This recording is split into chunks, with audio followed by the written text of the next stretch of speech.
होते हैं, जैसे function can be composed and combined to solve complex problem. जैसे कुछ टफ प्रॉब्लम्स होते हैं, बहुत ज़्यादा टफ होते हैं, जो कि बार बार करने होते हैं, वो फंक्शन के द्वारा सॉल्व किए जा सकते हैं। Understood? Now in your mind there is a question that why we need function. Function की जरूरत हमें क्यों पड़ी, फंक्शन की जरूरत क्यों पड़ी? तो आगे के स्लाइड में ये दिया गया है, there are two main points कि हमें क्यों किसी चीज़ की जरूरत पड़ती है। जैसे हवा है, हवा की जरूरत क्यों पड़ती है? क्योंकि हमें सांस लेना है, जिंदा रहना है। वैसे भी एक सी प्रोग्रामिंग फंक्शन है, तो फंक्शन की जरूरत क्यों पड़ी? उसके हिसाब से सिर्फ दो पॉइंट है, पहला रीयूजेबिलिटी और दूसरा है अब्स्ट्रैक्शन। रीयूजेबिलिटी मतलब कैसे हम लोग एक ही प्रोग्राम को बार बार डिफाइन करके उसको सॉल्व कर सकते हैं। मतलब एक बार डिफाइन कर दिया किसी को भी और फिर बार बार उसको रीयूज कर सकते हैं। ये है फंक्शन की एक खासियत। और दूसरी खासियत क्या है? अब्स्ट्रैक्ट। अब्स्ट्रैक्ट कैसे? जैसे कि हमें ज़्यादा मतलब कि जैसे स्कैनर, जब हम स्कैनर प्रोग्राम में देते हैं, किसी भी प्रोग्राम में स्कैनर देते हैं, तो हमको इनपुट की टेंशन नहीं लेनी है, इनपुट की टेंशन नहीं लेनी है। तो ये इसकी खासियत है फंक्शन की। जैसे पहले भी हम लोग फंक्शन से मतलब इंट्रोड्यूस हो चुके हैं, जैसे scanner, main function and printf function. This all are called user defined, मतलब प्री डिफाइंड फंक्शन, जो कि पहले से डिफाइंड है। और यूजर डिफाइंड फंक्शन क्या होते हैं? जो कि हम लोग डिफाइन करते हैं। So next, now we will see code block. अब देखेंगे कि फंक्शन क्रिएट कैसे हो। अब जैसे कि बात हो गई कि फंक्शन क्या है, फंक्शन की जरूरत क्या पड़ी, अब हम देखेंगे फंक्शन क्रिएट कैसे हो।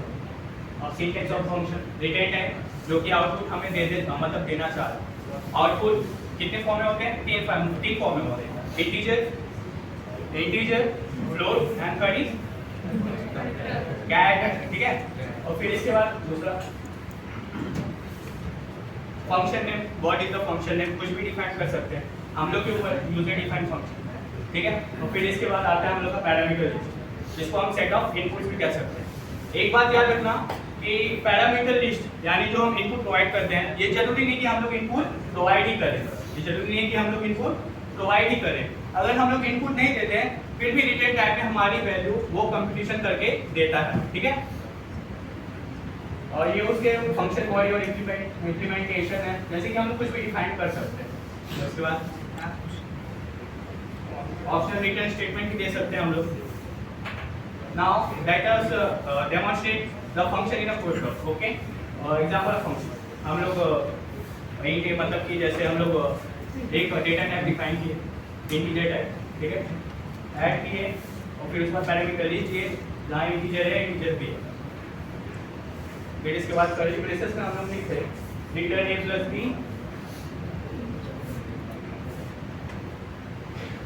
इधर एक हम लोग कोड देख रहे हैं जिसमें हेडर फाइल डिफाइन है, हैशटैग इंक्लूड स्टूडियो है, और within a parenthesis we are write integer है इंटीजर b, एंड हम लोग पहले से डिफाइन कर दे रहे हैं फंक्शन, ठीक है, कि हमको रिटर्न में क्या चाहिए, a प्लस b चाहिए।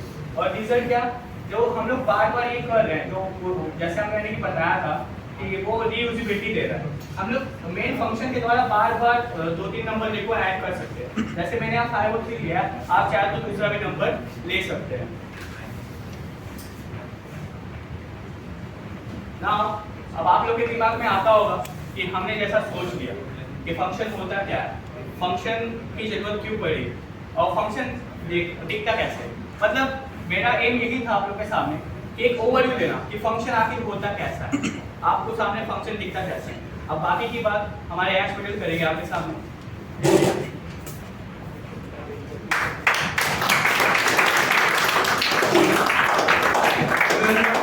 Good morning. My name is Yansh Patel, and I'm going to tell you about how function works.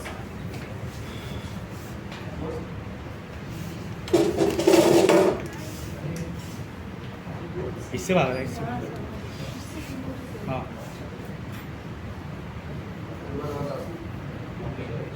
So यहाँ पर हमारे पास एक कोड है, प्रोग्राम है ऐड का। ऐड हमने एक फंक्शन बनाया हुआ है, तो यहाँ पर हमारा एक डेफिनेशन है, फंक्शन डेफिनेशन ऐड का, और यहाँ पर हमारा प्रोग्राम है। तो यहाँ पर आखिर जो कंपाइलर है वो मतलब एग्जीक्यूट कैसे करता है। तो सबसे पहले जो कोड है वो इंट मेन से स्टार्ट होगा। उसके बाद वो नीचे आएगा सेकंड ब्लॉक पर, और जहां पर कि वो इनपुट लेगा m=20 और n=30। उसके बाद ये सम फंक्शन, जो यहाँ पर हमने sum=add फंक्शन लिया है, तो ये चीज ऐड यहाँ पर फंक्शन है, तो ये चीज जंप होकर यहाँ पर फंक्शन के पास चली जाएगी। तो यहाँ पर ये देखेगा, यहाँ पर पैरामीटर है, पैरामीटर में इसके यहाँ पर हमने आर्गुमेंट दिए हैं, तो आर्गुमेंट जो है m=20 है और n=30 है। तो यहाँ पर पैरामीटर में ये वैल्यूज आएंगे, और यहाँ पर रिटर्न हमारे पास आएगा रिटर्न a+b। हमारे पास जो रिटर्न वैल्यू आएगी, जो यहाँ से रिटर्न वैल्यू आएगी ऐड में, वो होगी a+b, जो कि हो जाएगा 20 + 30 = 50। और उसके बाद यहाँ से एग्जीक्यूट होकर वो printf स्टेटमेंट पर आएगा, और उसके बाद हमें आउटपुट मिलेगा योर सम इज 50। तो कैसे रीड किया? क्या रीड किया? मतलब ऐड m और n कैसे डायरेक्ट फंक्शन में चला गया? देखिए यहाँ पर हमने कॉल किया है, फंक्शन कॉल किया जा रहा है। तो ऐड एक हमने फंक्शन क्रिएट किया हुआ है। तो यहाँ पर जब फंक्शन ही देखेगा फंक्शन है कहाँ, तो यहाँ से जंप करेगा डायरेक्ट फंक्शन डेफिनेशन पर, जहाँ पर ये फंक्शन क्रिएट किया गया है। तो वहां पर पहुंचेगा, तो उसके बाद ये नीचे एग्जीक्यूट होगा। यहाँ पर उसे दिख रहा है रिटर्न a+b, तो वो रिटर्न करेगा a+b। a क्या है? यहाँ पर हमने a को m माना हुआ है, क्योंकि यहाँ पर वेरिएबल कुछ भी ले, इससे कोई मतलब नहीं है। तो पहला इनपुट हमारा m है, जो कि 20, मतलब यहाँ पर a की वैल्यू हम 20 ले रहे हैं और b की वैल्यू 30 ले रहे हैं। तो 20 + 30 को रिटर्न करना है, तो 20 + 30 50 हो गया। अब उसको रिटर्न करेगा फंक्शन के पास, तो यहाँ से आएगा यहाँ पर 50 रिटर्न हो गया सम में, तो सम = 50। अब उसके बाद एग्जीक्यूट होगा नीचे, जहाँ पर होगा printf जो सम इज परसेंटेज, आप जानते हैं। तो यहाँ पर इसकी वैल्यू क्या है? सम परसेंटेज में हमने उसको बताया कि सम की वैल्यू यहाँ पर तुम्हें प्रिंट करना है। तो यहाँ पर हो जाएगा योर सम इज 50। तो यहाँ पर हमारा जो आउटपुट आएगा फाइनली वो होगा योर सम इज 50। एक क्वेश्चन और है, बोलिए। वहाँ पे असाइनमेंट ऑपरेटर का यूज किया गया है, हाँ। वहाँ पे वो सम में असाइन नहीं हो पाएगा? क्या असाइन? वो पहले असाइन हो जाएगा सम। देखिए पहले यहाँ पर पहले ये एग्जीक्यूट करेगा, पहले से मालूम तो होना चाहिए कि इसका आंसर क्या रहा है। बिना इसका रिजल्ट जाने ये कैसे इसको असाइन कर देगा। तो पहले ये रिजल्ट लाने के लिए फंक्शन में जाएगा, फंक्शन से जब इसको रिजल्ट मिल जाएगा 50 है, तो 50 में से फिर सम को असाइन कर देगा। सम असाइन करने के बाद यहाँ से हमारा प्रिंट हो जाएगा योर सम इज 50। और कोई क्वेश्चन? अब हम जानते हैं difference between parameters and arguments, क्योंकि मैं बार बार बोल रहा था पैरामीटर आर्गुमेंट, तो ये सब चीजें हैं क्या? तो पैरामीटर एक वेरिएबल है जो फंक्शन डेफिनेशन में यूज होता है, और जो आर्गुमेंट होता है वो फंक्शन कॉल में होता है। एक एग्जांपल मैं आपको दिखाता हूँ। जैसे यहाँ पर ये हमारा फंक्शन डेफिनेशन है, जहां पर हम कोड लिख रहे हैं फंक्शन का, ऐड का। तो यहाँ पर जो इसके अंदर है वेरिएबल, जो फंक्शन डेफिनेशन के अंदर जो वेरिएबल है उसको हम कहते हैं पैरामीटर, या उसको हम फॉर्मल आर्गुमेंट फॉर्मल पैरामीटर भी कहते हैं, फॉर्मल पैरामीटर। ठीक है। और उसके बाद बात आती है आर्गुमेंट किसे कहते हैं। तो जो वैल्यूज हम फंक्शन कॉल के अंदर देते हैं उसको हम एक्चुअल आर्गुमेंट या आर्गुमेंट कहते हैं, एक्चुअल पैरामीटर या आर्गुमेंट कहते हैं। ठीक है। और कोई क्वेश्चन? अब बात करते हैं फंक्शन डेफिनेशन, फंक्शन डिक्लेरेशन और फंक्शन कॉल। मैं बार बार बोल रहा था फंक्शन डेफिनेशन ये है, कॉल ये है, डिक्लेरेशन ये है। तो फंक्शन डेफिनेशन क्या होता है? जो फंक्शन आप डिफाइन कर रहे हैं वो फंक्शन डेफिनेशन होता है। मतलब अगर हमने ऐड, जो हम बार बार बोल रहे थे ऐड का फंक्शन है, तो वो उसको हमें डिफाइन भी करना पड़ेगा, बताना भी तो पड़ेगा कि आखिर फंक्शन वो है क्या यहाँ पर। तो उसको डिफाइन करने के लिए हमने उसको लिखा था, उसका फंक्शन कोड, तो उसको हम फंक्शन डेफिनेशन बोलेंगे। और फंक्शन डिक्लेरेशन, इससे पहले मैं फंक्शन कॉल बता देता हूँ। जैसे हमने हमारे मेन फंक्शन के अंदर जो था, मेन फंक्शन के अंदर हमारे वहाँ पर था sum is equals to add m, n था ना। तो वहाँ पर जो ऐड m, n वो फंक्शन था, उसको हम कॉल कर रहे थे, तो उसको हम फंक्शन कॉल बोलेंगे। तो वो चीज फंक्शन कॉल के अंदर आई। अब फंक्शन डिक्लेरेशन एक अलग चीज है। यहाँ पर क्या है, देखिए दो तरीके से कोड लिखा जा सकता है। एक तो ये कि हम कोड लिख रहे हैं नॉर्मली, हमें मतलब कि अगर हमें ऐड करना है तो हम या तो पहले हेडर फाइल के ऊपर ही लिखते हैं डेफिनेशन, जो इसका फंक्शन का डेफिनेशन है, या तो हेडर मतलब कि मेन फंक्शन खत्म हो जाए उसके नीचे डेफिनेशन लिखे। तो इस केस में अगर हम डेफिनेशन पहले लिख रहे हैं फंक्शन का तो हमें डिक्लेरेशन की जरूरत नहीं है।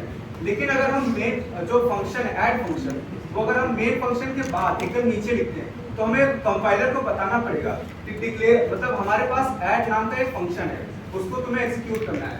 तो इसको हम फंक्शन डिक्लेरेशन करते हैं। एक एग्जांपल मैं बताता हूं।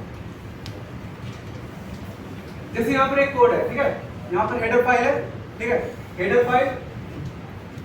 फाइल है, और ये एक तुम्हारा ये है फंक्शन डिक्लेरेशन। वो फंक्शन डिक्लेरेशन पहले बता रहा हूँ।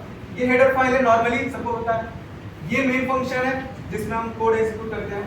और यहाँ पर अब मेरे पास दो तरीके थे, या तो मैं जो एरिया ऑफ रेक्टेंगल का फंक्शन है मेन फंक्शन के ऊपर बना लेता, या तो मैं उसको मेन फंक्शन के नीचे बना लेता।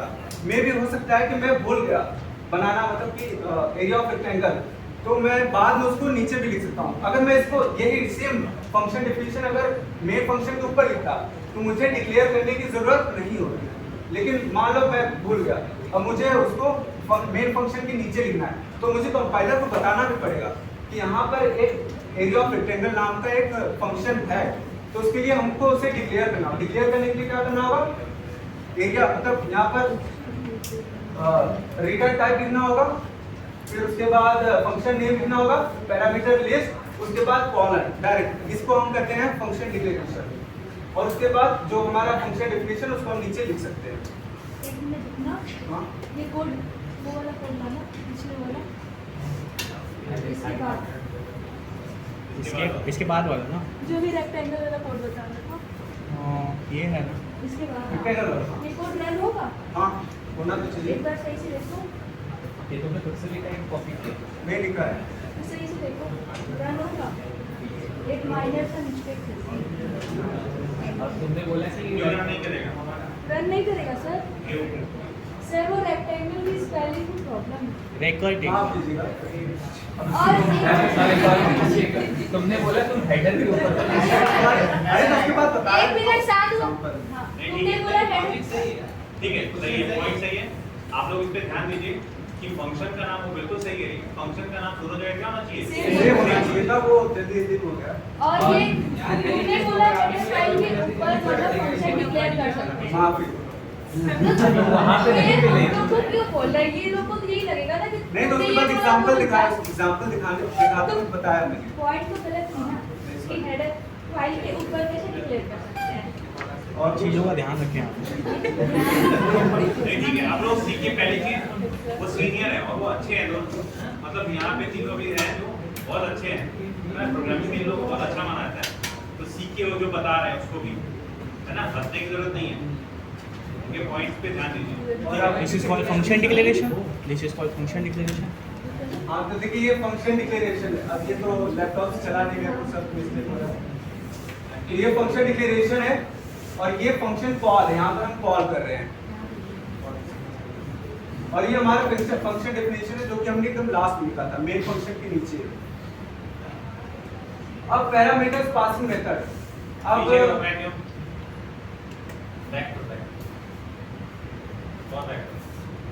फंक्शन डिक्लेरेशन क्यों? फंक्शन डिक्लेरेशन इसलिए यूज किया जाता है कि अगर हमारा जो हमने कोई मेन मतलब कोई फंक्शन है जिसको हमने अपने से डिफाइन किया है, अगर उसको हम मेन फंक्शन के ऊपर लिखते हैं तो हमें फंक्शन को डिक्लेयर करने की जरूरत नहीं है। लेकिन अगर हम मेन फंक्शन के नीचे लिखते हैं तो हमें उसको डिक्लेयर करना होगा, क्योंकि कंपाइलर को पता भी होना चाहिए कि यहाँ पर एक फंक्शन है पहले से ऑलरेडी एग्जिस्ट है। तो उसके लिए हम उसको फंक्शन को डिक्लेयर करते हैं, पहले से बताते हैं उसको। बात सुन नहीं सकते? लॉजिक उसका बिल्कुल सही है। कंपाइलर ही कंपाइल करता है ना? तो और वो कंपाइलेशन कहाँ से स्टार्ट होता है? मेन फंक्शन मेन से नहीं, वहाँ से एग्जीक्यूशन स्टार्ट होता है। कंपाइलेशन कहाँ से स्टार्ट होता है? फर्स्ट लाइन से, है ना? तो अगर कोई ऐसा फंक्शन है जो उसके पास पहले से है, जिसकी डेफिनेशन पहले से है, तो उसको अगर मेन फंक्शन कॉल करेगा तब तो वो चला जाएगा, क्योंकि अगर मेन फंक्शन के नीचे अगर ऊपर हमने डिफाइन किया सपोज दैट फंक्शन को, तो डिक्लेरेशन की जरूरत इसीलिए नहीं है, क्योंकि हमने क्या किया वहाँ पे ऊपर डिफाइन कर दिया। और जब डिफाइन किया तो कंपाइल होते समय हमारा कंपाइलर को पता चल गया कि इस नाम का फंक्शन बना हुआ है। तो जब कॉल करेंगे तो उसको वो कॉल कर लेगा। बात समझ आई ना? लेकिन अगर हम उसको नीचे डिफाइन करते हैं तो इसके साथ दो रूल अप्लाई होते हैं। पहला रूल ये है कि अगर डेफिनेशन मेन के तरीके से ही है, मतलब यानी मेन का डिक्लेरेशन और उस फंक्शन का डिक्लेरेशन सेम है, इसका मतलब क्या होगा, जैसे अभी यहाँ पे मेन का जो डिक्लेरेशन है वो इंट मेन और ब्रैकेट में कुछ भी नहीं है, यही है ना। अगर इसी तरह टाइप का एक और फंक्शन होता, जैसे मान लो इंट ऐड और ब्रैकेट में कुछ भी नहीं, तो और उसको अगर हम नीचे बनाते, यानी मेन के अगर नीचे बनाते तो उसको भी डिक्लेयर करने की जरूरत नहीं पड़ती, ठीक है। लेकिन अगर मेन से हट करके, जैसे यहाँ पे दो आर्गुमेंट है, तो वहां जरूरत पड़ती, ठीक है। आगे गुड। ये तो फंक्शन डेफिनेशन ही है। अब पैरामीटर पासिंग मेथड्स, अब हम जब फंक्शन कॉल कर रहे हैं तो उसमें हम कैसे, मतलब ये फंक्शन को कॉल कर रहे हैं तो उसमें हम आर्गुमेंट्स पास कर रहे हैं, आर्गुमेंट्स पास कर रहे हैं। आप कहें तो फंक्शन जो है फंक्शन डेफिनेशन के अंदर पैरामीटर्स पास कर रहे हैं, ठीक है। तो उसको हम किस तरीके से पास कर सकते हैं पैरामीटर्स, तो इसके लिए हमारे पास दो तरीके हैं पैरामीटर्स पास करने के लिए। पहला है कॉल बाय वैल्यू और दूसरा है call by reference. Call by value में जो एक्चुअल आर्गुमेंट होता है उस वो कॉपी होता है फॉर्मल आर्गुमेंट। एक्चुअल आर्गुमेंट और फॉर्मल आर्गुमेंट मैंने बताया था। और फॉर्मल आर्गुमेंट क्या होता है, जो फंक्शन डेफिनेशन का पैरामीटर होता है उसको हम फॉर्मल आर्गुमेंट करते हैं, फॉर्मल पैरामीटर करते हैं। और जो फंक्शन कॉल में होता है यूज, उसको हम एक्चुअल पैरामीटर कहते हैं। हाँ, तो यहाँ पर आर्गुमेंट जो है कॉपी होगा, लेकिन इसकी वैल्यू चेंज नहीं होगी। जब ये कॉल, जब हम कॉल करेंगे, एक एग्जांपल मैं आपको दिखाता हूँ। जैसे यहाँ पर हमने हेडर फाइल लिख दिया और यहाँ पर हमने एक डिफाइन कर दिया, ये क्या है, फंक्शन डिक्लेरेशन है और ये हमारा मेन फंक्शन है और ये हमारा फंक्शन डिक्लेरेशन है, ठीक है। तो अब क्या होगा, अब हमें आउटपुट में क्या मिलेगा, पहले तो हमें मिलेगा enter the value of x and y, क्योंकि हमने प्रिंटफ स्टेटमेंट में यूज किया था enter the value of x and y. तो यहाँ पर हम इनपुट ले लेते हैं 23 और 45। तो 45 जैसे मैं एंटर प्रेस करेंगे तो हमें मिलेगा before swapping x 23 and y 45। ये स्वैपिंग करने से पहले का था, मतलब फंक्शन कॉल करने से पहले का हम बता रहे हैं। और उसके बाद आफ्टर स्वैपिंग स्यूडो वैल्यू, यहाँ पर स्यूडो वैल्यू का मतलब क्या है कि हम जो वैल्यू हमने फंक्शन डेफिनेशन से उठाई है वो क्या होती है। तो फंक्शन डेफिनेशन में हमने जब फंक्शन डेफिनेशन से यहाँ उठाया था, तो यहाँ पर ये जो वैल्यू है वो मतलब एक स्यूडो, एक झूठे तरीके से उसको चेंज कर दिया। आपको लग रहा है कि वैल्यू चेंज हो गया, लेकिन वो एक्चुअली में वैल्यू चेंज नहीं हुआ है। और नीचे लिखा है after swapping real value of x = 23 and y = 45। लेकिन अगर देखा जाए तो x और y की रियल वैल्यू थी, अगर उसको प्रिंट करवा जाए तो हमें अभी भी 23 और 45 ही मिल रहा है। Call by reference, header file, function declaration, main function, उसके बाद फंक्शन डिक्लेरेशन। ठीक है, बैक कॉल बाय वैल्यू देखो।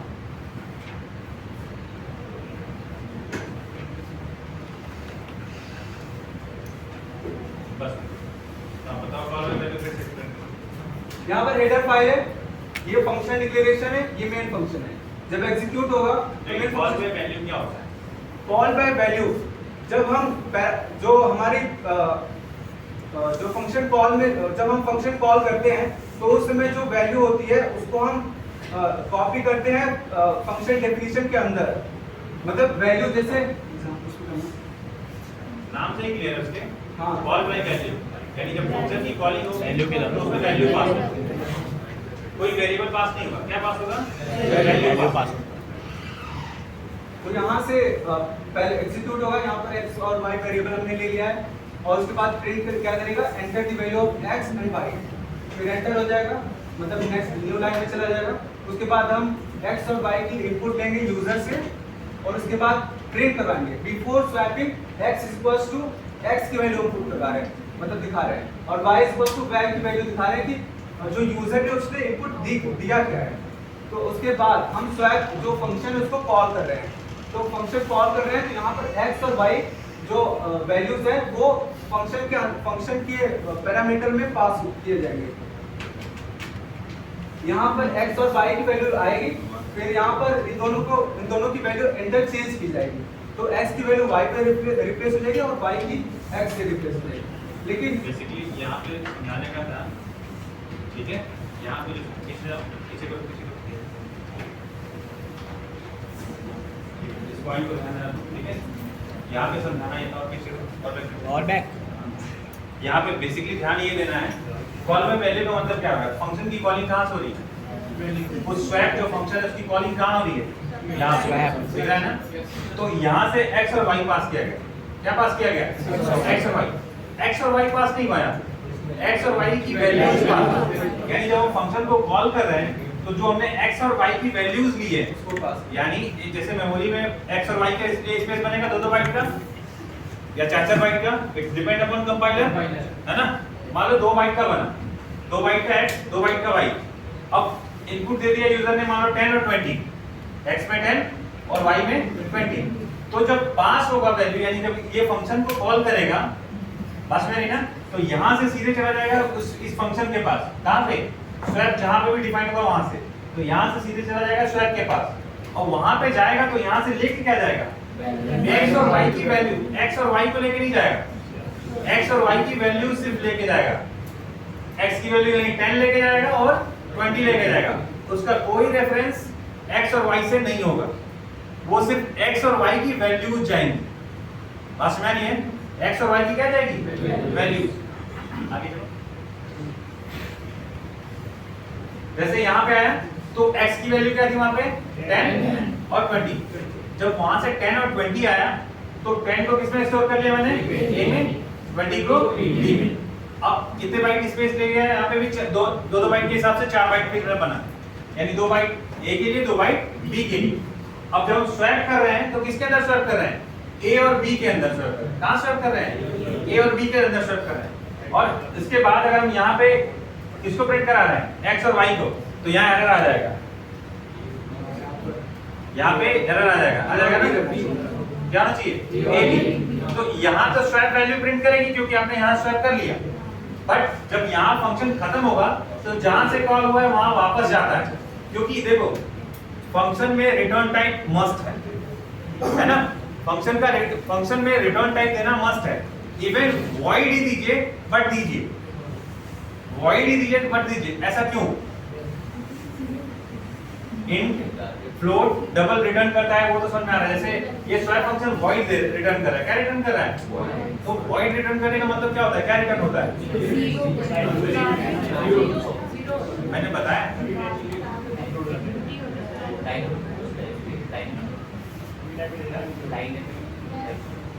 वॉइड रिटर्न होने का मतलब होता है कंट्रोल रिटर्न, क्या रिटर्न, कंट्रोल, कंट्रोल क्या होता है, जो इस प्रोग्राम को एग्जीक्यूट करा रहा है उसको कंट्रोल बोलते हैं, उसको क्या बोलते हैं, कंट्रोल, इस लाइन के बाद इस लाइन पे आना है वो कंट्रोल के पास है, इसके पास आना है वो कंट्रोल के पास है, इसके पास आना है वो कंट्रोल के पास है, उसके पास आना है वो कंट्रोल के पास है, तो अब वॉइड जब हम देते हैं तो इसका मतलब ये हुआ कि जब हम एंड ब्रैकेट पे पहुंचते हैं तो यहां से कहां जाता है प्रोग्राम, वापस जहां से कॉल हुआ होता है वहां जाता है, जैसे स्वैप कहां कॉल हुआ है, मेन से कॉल हुआ था, तो यहां से कहां चला जाएगा फिर मेन के पास, बात समझ रही है, तो अब वॉइड का मतलब सिर्फ ये होता है, वॉइड का मतलब सिर्फ ये होता है कि आप कोई वैल्यू रिटर्न करके नहीं ले जाएंगे, बट कंट्रोल आपको रिटर्न करना पड़ेगा, क्यों, क्योंकि आपने कॉल किया यहां से मेन से कॉल किया, तो अब ये फंक्शन जब पूरा एग्जीक्यूट हो गया तो यहां से वापस मेन के पास आना चाहिए, आएगा तो उसके नीचे का काम फिर से होगा,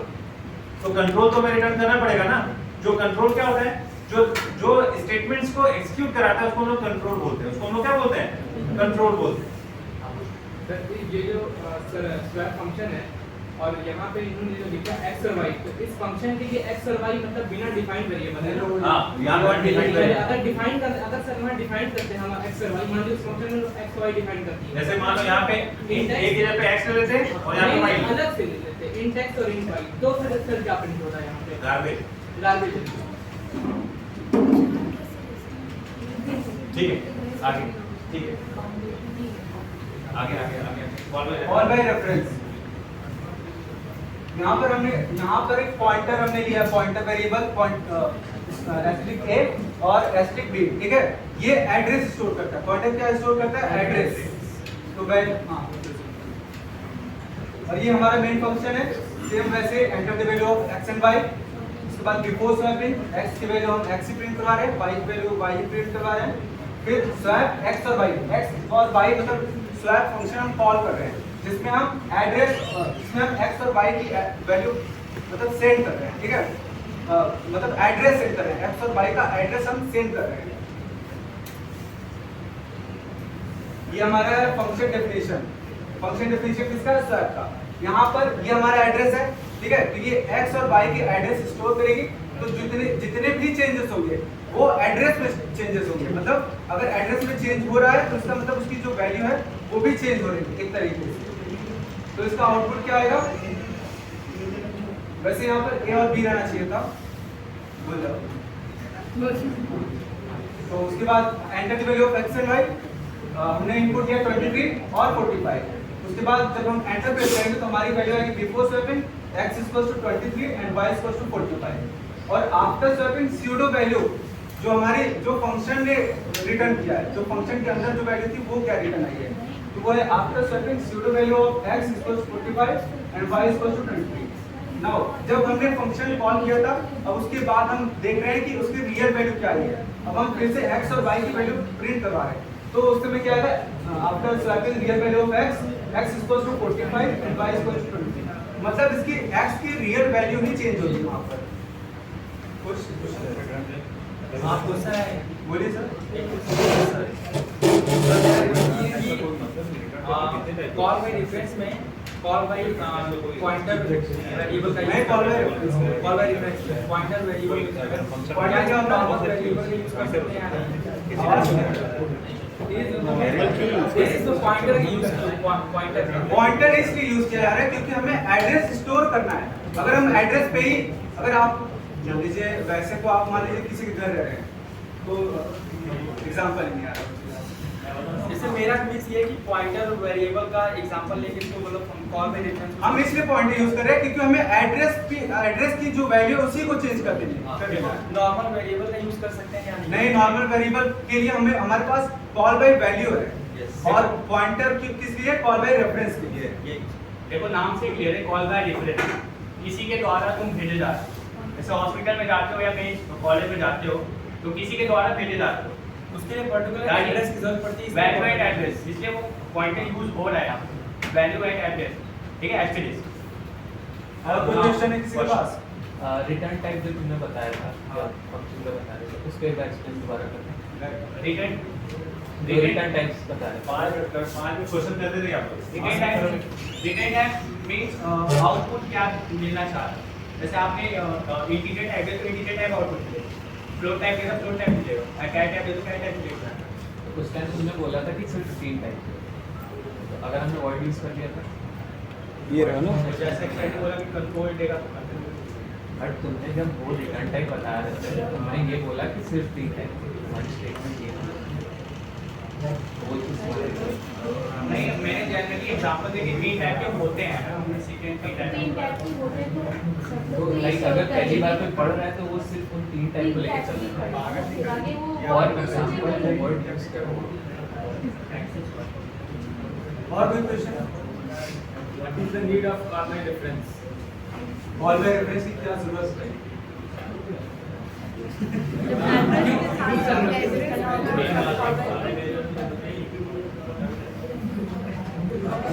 अभी समझ रहा है मैं। एग्जांपल रियल लाइफ में एग्जांपल मतलब कि क्या जरूरत पड़ रही है ना।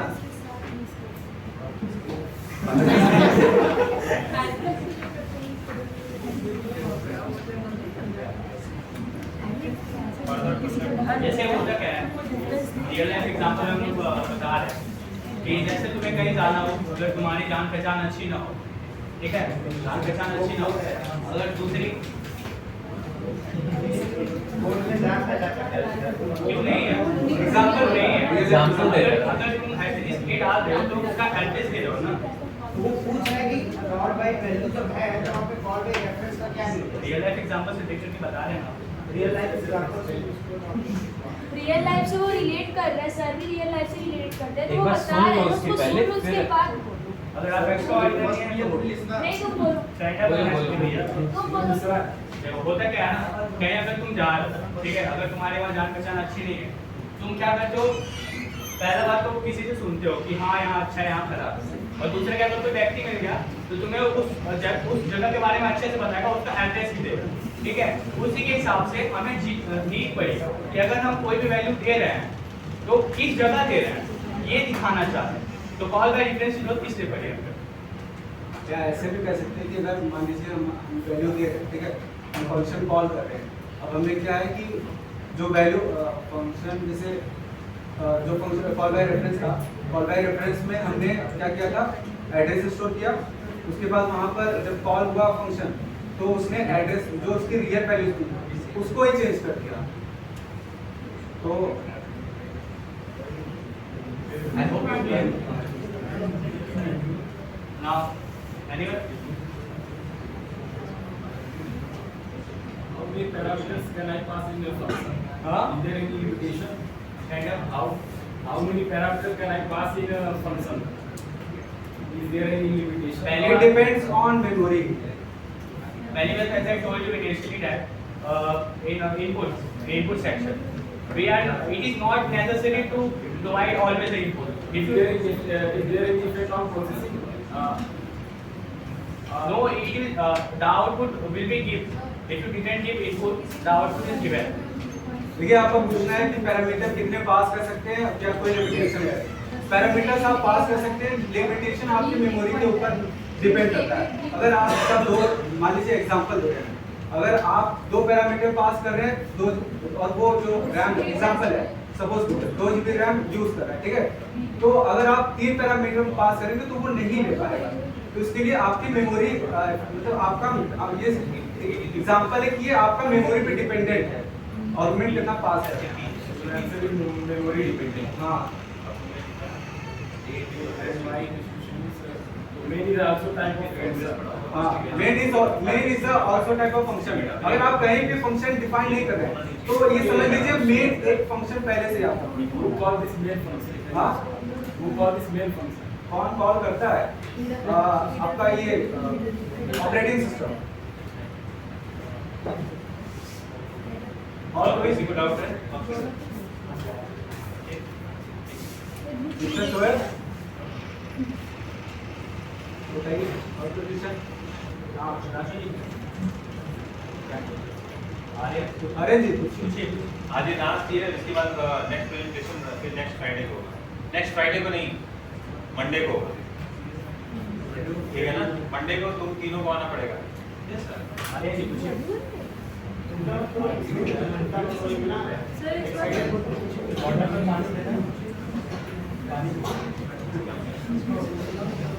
किसी और को क्वेश्चन पूछना है? सियार साहब? नहीं सर, हो गया है।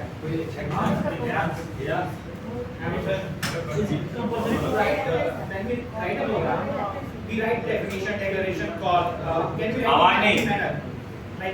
मैंने देखिए आपको पहले बताया था कि डेफिनेशन और डिक्लेरेशन कहाँ पर यूज होता है। डिक्लेरेशन तब यूज होता है जब हमारा जो फंक्शन है, अगर मेन फंक्शन के ऊपर हमारा अगर फंक्शन डेफिनेशन है तो हमें डिक्लेयर करने की जरूरत ही नहीं है। लेकिन अगर आपका मतलब कि आपने ठान लिया है कि मेन फंक्शन के नीचे हमें करना है, तो आपको कंपाइलर को बताना पड़ेगा कि हमने एक मेन मतलब कि एक फंक्शन डिफाइन किया हुआ है जो कि मेन फंक्शन के नीचे है, ठीक है, तो उसको डिक्लेयर आपको करना पड़ेगा हेडर फाइल के नीचे और मेन फंक्शन के ऊपर, वो जो फंक्शन डिक्लेरेशन होता है। Let's take an example ATM machine में जो बेस इनपुट पासवर्ड रहता है, ठीक है ना, वो तो पहले से डिक्लेयर रहता है ना, पासवर्ड को उसको जाके डाल देता है, पहले का पहले डिक्लेयर करना। लेकिन मैं इंटरप्ट करना चाहता हूँ, तो जो आपका क्वेश्चन था कि मतलब किसी भी मैनर में हम कर सकते हैं, तो वो आप किसी भी मैनर में कर सकते हैं। बस आपको ये रूल ध्यान देना होगा कि आपका जो फंक्शन डेफिनेशन है, अगर आप मेन फंक्शन के नीचे लिख रहे हैं तो आपको उसको डिक्लेयर करना पड़ेगा, मेन फंक्शन के ऊपर उसको डिक्लेयर करना पड़ेगा, कंपाइलर को बताना पड़ेगा कि हमने एक फंक्शन डिफाइन कर रखा है, ठीक है। लेकिन अगर आप फंक्शन डेफिनेशन मेन फंक्शन के ऊपर करते हैं तो आपको डिक्लेयर करने की जरूरत नहीं है, तो आप किसी भी मैनर में कर सकते हैं, लेकिन आपको रूल्स एंड रेगुलेशंस मालूम होना चाहिए। और कुछ लाइब्रेरी हाँ, बोलिए सर। और यूजर डिफाइंड फंक्शन क्या है? क्या लाइब्रेरी फंक्शन और यूजर डिफाइंड फंक्शन क्या है? लाइब्रेरी फंक्शन डिफाइन के अंदर ही आता है। पहले से ठीक है, पहले से ठीक है, पहले वाले से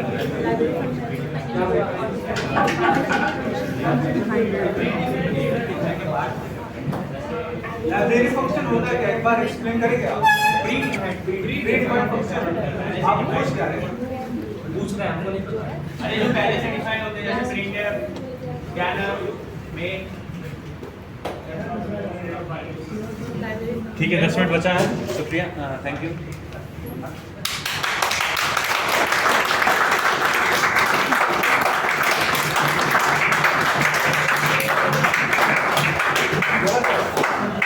ताली हमारे लिए था, मेरे लिए था।